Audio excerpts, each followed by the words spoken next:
Mom is really hard. Being a single mom is literally the hardest shit ever. Like, you cannot do anything. If you've gone through divorce, I just need to know, does it get easier? Does it get easier? This single mom is starting to get to me. Okay? It's starting to get to me. My ex and I divorced after 23 years of marriage, and it's been almost 2 years. It has been the hardest, most loneliest time of my life. It's not even like a husband and wife thing. He was my only friend for 5 years. Would you believe me if I said I would give up all the money I got, all the followers I got, all the social media, just to have true love? I'll go back to making $10, $12, $15 an hour if I could just be happy with somebody. Just to be happy with somebody. This is the harsh reality for many single moms who regret leaving their man. Y'all, this shit is so hard. You never ever as a kid dream of being a single mom. It just ain't it. So your whole life you dream of being married to your Prince Charming. Times like this suck when I don't want to go inside my home because there's no one to go home to. No one is in there waiting for me. We hear so many people encouraging women to get divorced, but when they leave, it's not all sunshine and rainbows, is it? The struggle, the loneliness, the financial burden, many can't handle it. One thing that nobody talks about in divorce or prepares you for is the vast loneliness. You feel so lonely. So I'm 6 months post-divorce, and I have officially graduated from being alone and loving it, loving my space, to, as of today, like tonight, lonely. I don't know when it's supposed to get easier. I don't know if it ever will. I don't know if this is just the pain I feel forever. I am so overstimulated and overwhelmed. And I just want a break. A lot of women fall for the grass is greener syndrome, the idea that they can do better, that there's always a better man waiting. But what they don't realize is that the dating market isn't the same. Most men are now demanding women who come without baggage, and some single mothers are seeing it play out right in front of them. So it happened again. I had a date cancel on me, and we were supposed to go out for dinner tonight as a single mom. One day, it is exactly as it's supposed to be. And the next day, they've vanished. And they haven't vanished to the world. They've only made themselves disappear to you. Kim. And I'm tired of getting my heart broken. So I asked him, do you have any kids? And he was like, no. He was 36, and I was like, oh, okay, that's okay, fine. Then he asked me, do you have any kids? I was like, yeah, I've got 2. When I tell you guys, the vibe changed. I just feel stupid for putting myself out there. What is it? Like, what am I not getting? What am I doing wrong? What am I not seeing? Okay, so most of the women, whenever they're in a relationship or married, they always feel like they can do better than what they have going on. It's not their fault that they feel like it. Maybe that's the way they are made. But can they really control it? Yes, they can.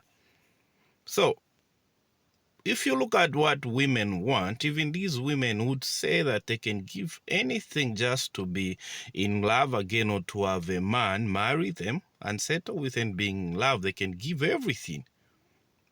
That's not true. They can say that, but if you look at what women respond to, you see that women are happy when they are going out on dates. They are traveling to fine destination. They are going to high-end places, eat some expensive foods.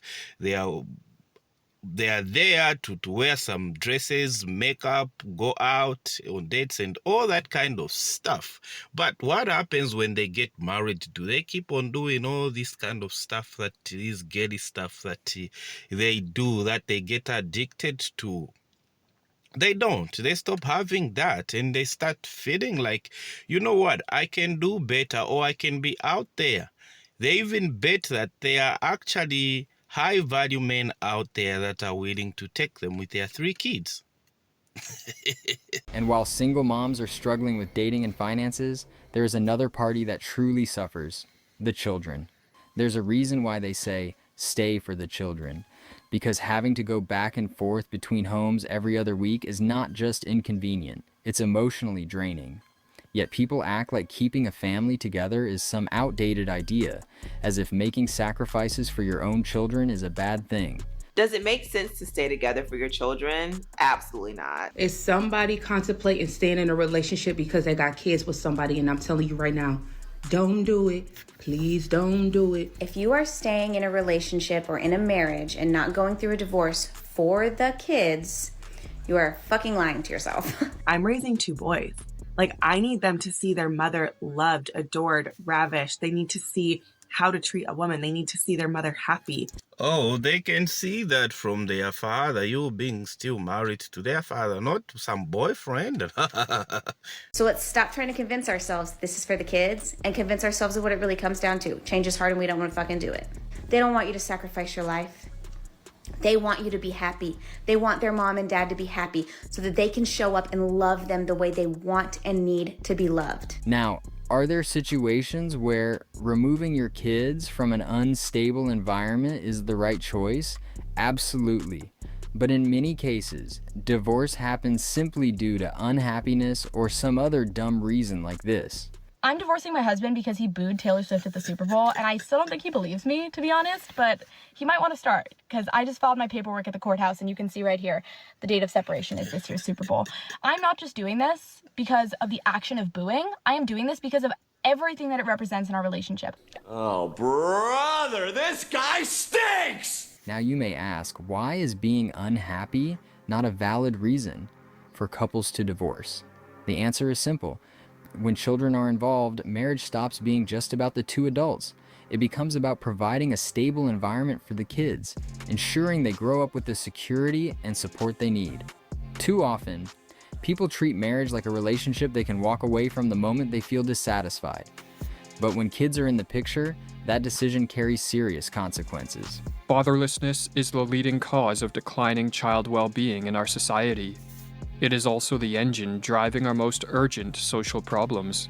Yet, despite its scale and social consequences, fatherlessness is a problem that is frequently ignored or denied. 90% of all homeless and runaway children, 63% of teen suicides, 85% of children and teens with behavior disorders come from fatherless homes. What I can tell you is that the data unequivocally tells us fathers are vital, and yet laws and society undervalue their importance, making it harder for them to be in their children's lives. It is a fact that children who have both parents are more inclined, especially if those parents gave them clear boundaries and clear expectations, those children are more likely to be emotionally, educationally, socially, and also behaviorally more prominent. Okay, so let's demonstrate to these guys by watching this next video where a woman got her son arrested.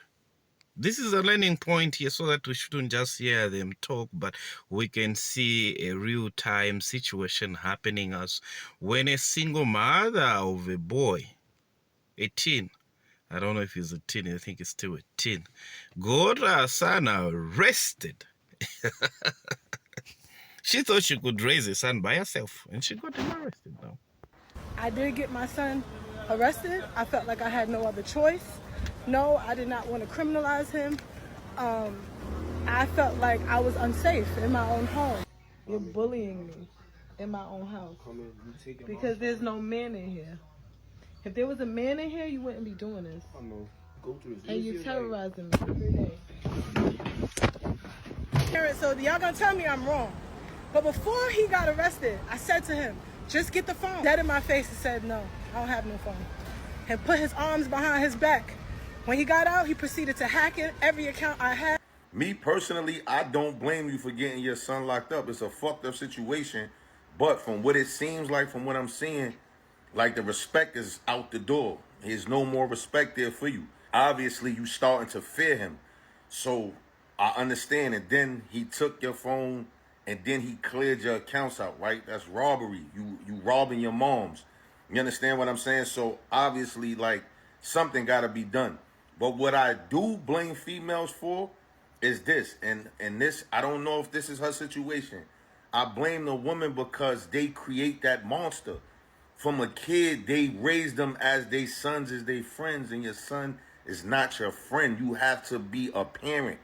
And now it's like y'all take away the rights from dudes in the hood, uncles, cousins, and all that. When y'all don't want them putting hands on them, y'all baby them, and y'all be telling them nobody don't touch my fucking son. Then when they get too big and you can't challenge them, now you scared of them, and now nobody want to chastise them. Ain't no uncles or cousins gonna say nothing now because you done told them for so long, don't say nothing to your son. I'm not saying that she did that, but a lot of women do it, and then these little boys, they get older, and now they run shit. They know their moms are scared of them, and that's how they act. That's how they treat their moms. The one they supposed to be protecting, they be oppressing their moms. And that shit is crazy. So, nah, I don't blame you that had to happen. It's just a simple fact that somewhere down the line, he lost respect for you as his mother, the one he's supposed to be protecting. He started preying on you, like where everything is out the window. So it leave you no choice but to call the law on him. And I know that shit hurt for you have to call the law on your son. But it's a lot of that going on. It's a lot of mothers out here scared to death of their sons. But again, y'all stop the hood, the village that could have been chastising him from little to teach him, don't ever disrespect your mother, man. Like, that's the last person you want to disrespect. And he'll grow up with that shit in his mind, but obviously there's no man in your family or nobody around that he fear or respect enough to not even do that. Boys, for most part, they protect their mother. They protect their mother more than even their father. That's the way it is. And if you see him turn out, I think that boy can even put his hands on the mother. You know? And it's just sad to see. Because the truth of the matter is most of the younger men, even if they are involved in certain illegal activities or whatsoever, the last thing that they do is to disrespect their mother. They listen to their mother when they speak. So to the single moms, I don't expect a single mom to raise a boy properly when they couldn't deal with their father. Any woman that is unable to be in a relationship with a man, this is in under normal circumstances where the man is not abusive and they are providing. If she's unable to stay with that man and raise the kids with the man, the husband, you don't expect them to raise their sons to be good men. I'm just saying, I think you think about it, because to some extent they failed to coexist with their husband in the same place. How do you expect them to raise their son to be men? Just think about it. Just think about it. I'm just saying it, guys.